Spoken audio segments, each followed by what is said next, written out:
एक सेकंड के लिए अपनी आंखें बंद करो। न फोन, न लैंग्वेज, न कल जो बीत गया, न कल जो आने वाला है। तुम अफ्रीका में हो, घुटनों के बल झुके हुए 3 लाख साल पहले। आग धीमे जल रही है, किसी गलत पौधे का धुआं हवा में तैरते हुए तुम्हारे पास आ जाता है। तुम सांस लेते हो, जानबूझकर नहीं, और कुछ अंदर शिफ्ट हो जाता है। तुम्हारा दिमाग एक ही बात जोर से साफ साफ कहता है, ये दोबारा करो। वही पल है जहां से ये कहानी शुरू होती है, क्योंकि उसी दिन से इंसान हर उस सिविलाइजेशन में जो हमने कभी बनाई उस फीलिंग का पीछा करता रहा है। तो असली सवाल ये नहीं है कि स्मोकिंग खराब क्यों है। असली सवाल ये है, इंसान ने सबसे पहले धुआं अंदर लेना शुरू ही क्यों किया।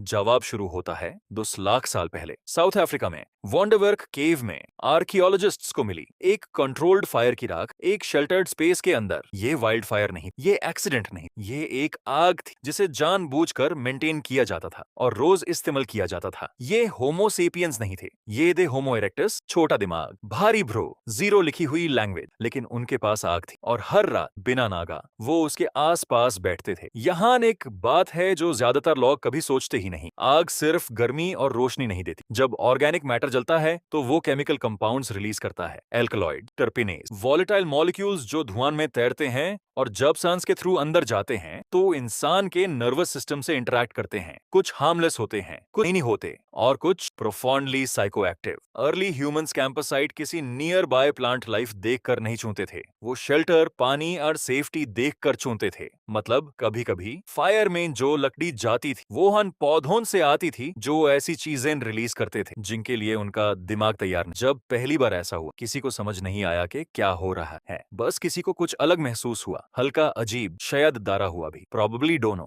उन्हें पता नहीं था ये क्यों हो रहा है। लेकिन यहाँ एक बात है जो लोग हमारे एंसेस्टर्स के बारे में भूल जाते हैं, वो भी हम ही थे, बस एक्यूमुलेटेड नॉलेज के बिना। उन्होंने पैटर्न्स नोटिस किए, कॉज और इफेक्ट को कनेक्ट किया, और कहीं किसी आग के पास उनमें से किसी ने ये कनेक्शन बना ली। वो पौधा, वो धुआं, वो फीलिंग, वो ऑब्जर्वेशन, न कोई प्लान, न कोई डिसीजन, बस एक एक्सीडेंट जिसे एक क्यूरियस माइंड ने नोटिस कर ली। शायद यह इंसान की हिस्ट्री का सबसे कॉन्सिक्वेंशियल पल था। लेकिन धुआं ही अकेला चीज नहीं था जो आग इंसान के दिमाग के साथ कर रही। हर रात कुछ और भी हो। यहाँ एक बात है जो रिसर्चर्स ने डिस्कवर की, जो ऑलमोस्ट कभी एकेडमिक पेपर से बाहर नहीं आती। आग ने हमें सिर्फ खाना और सुरक्षा नहीं दी, उसने हमारी नींद को रिवायर कर दिया। आग से पहले हमारे एंसेस्टर्स दूसरे प्रीमेट्स की तरह सोते थे, दरख्तों पर छोटे छोटे फ्रैगमेंटेड बर्स्ट्स में, हमेशा आधे अलर्ट। नींद एक लायबिलिटी थी, तुम गहरी नींद अफोर्ड नहीं कर सकते थे जब कुछ भी तुम्हें खा सकता था। फिर आग आई, कैंप के किनारे पर जलती फ्लेम्स के साथ प्रेडेटर्स डोर रहने लगे।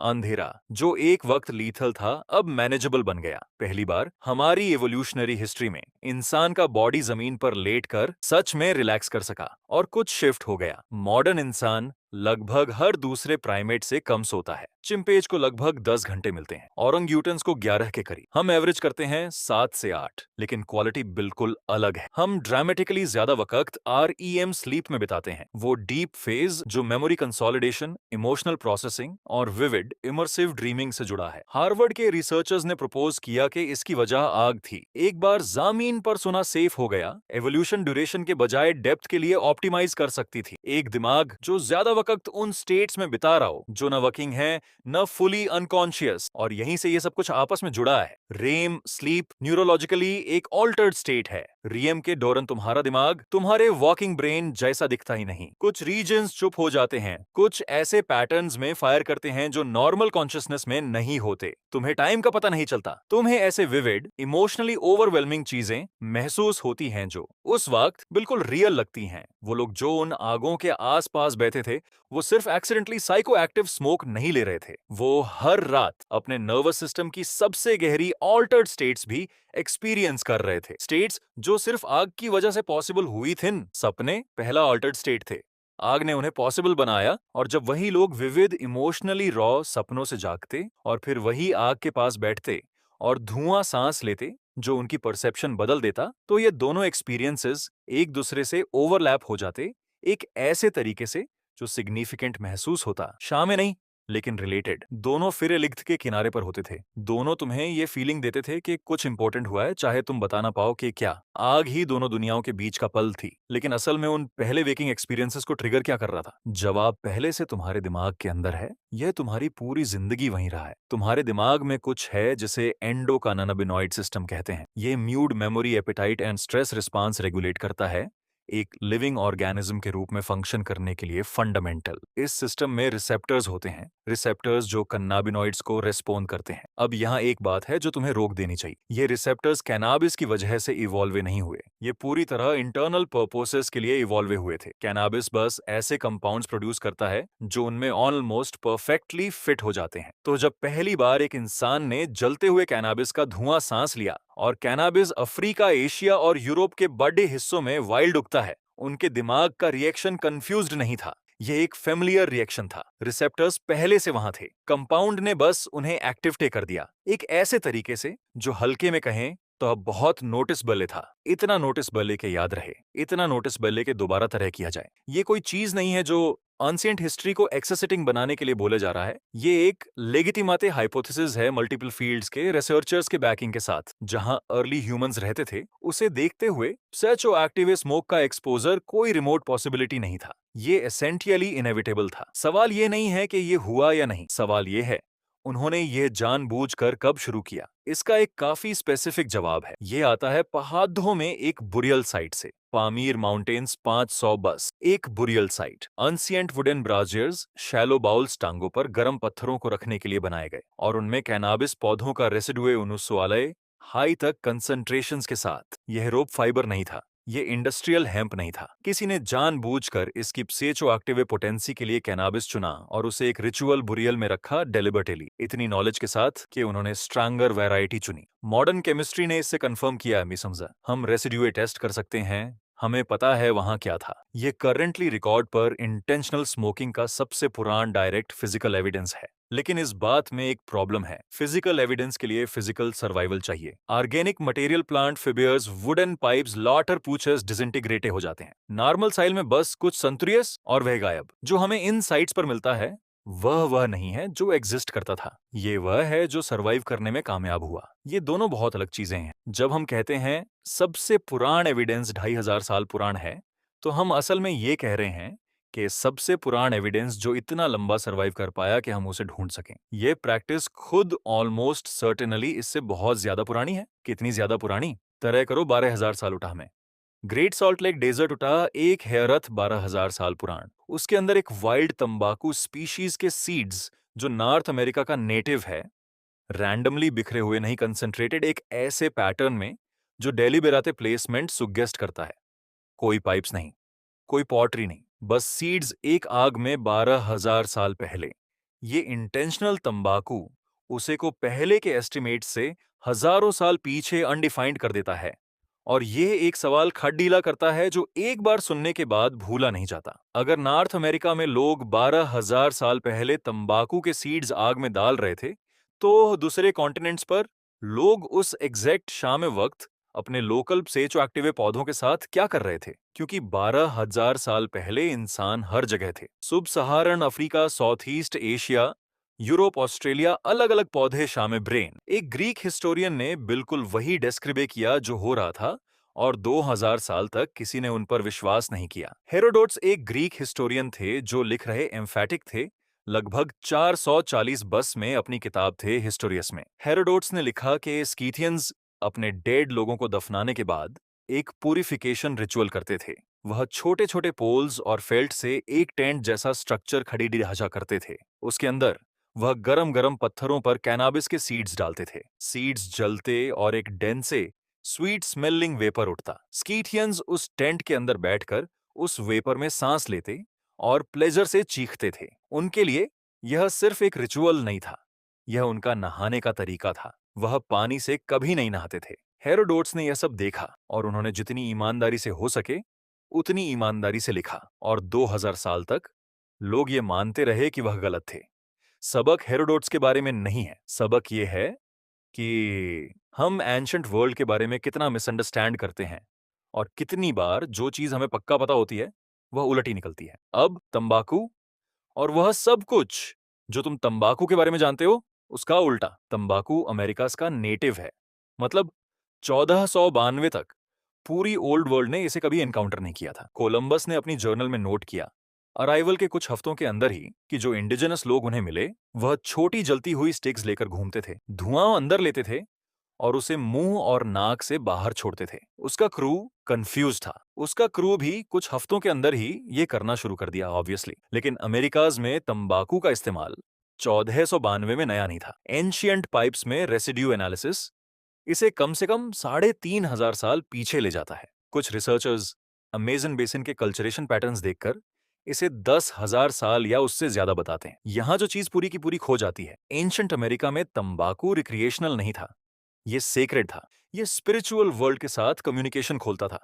धुआं को एक लिविंग कैरियर माना जाता था जो प्रेयर्स ऊपर ले जाता और विजन्स नीचे ले आता। किसी पर धुआं फूंकना एक ब्लेसिंग का एक्ट था। एक शामन जो स्मोक करता था वह रिलैक्स नहीं कर रहा होता था, वह सबसे सीरियस काम कर रहा होता था जो सोच सकते हो। तंबाकू को उस रेवरेंस के साथ ट्रीट किया जाता था जो तुम किसी जेन्युइनली पावरफुल और जेन्युइनली डेंजरस चीज को देते हो। बस स्टॉप पे खड़े हुए स्मोकिंग करने का आइडिया वह एक यूरोपियन इन्वेंशन है और एक बहुत ही रीसेंट इन्वेंशन जिसे पॉसिबल बनाने के लिए एक स्पेसिफिक किस्म की इंडस्ट्रियल मशीनरी चाहिए थी। सेक्रेड होने से पहले यह शायद कुछ और भी फंडामेंटल चीज थी, मेडिसिन। ईबर्स पपायरस, एंशिएंट इजिप्ट, लगभग 1550 बीसी, दुनिया के सबसे पुराने मेडिकल डॉक्यूमेंट्स में से एक। यह स्पेसिफिक गर्म की हुई हर्ब्स के धुएं को जानबूझकर सांस लेने को डिस्क्राइब करता है, थ्रोट और रेस्पिरेटरी कंडीशंस के इलाज के रूप में। एंशिएंट इजिप्शियंस रेस्पिरेटरी प्रॉब्लम्स का इलाज इनहेल्ड स्मोक प्रिस्क्राइब करके कर रहे थे।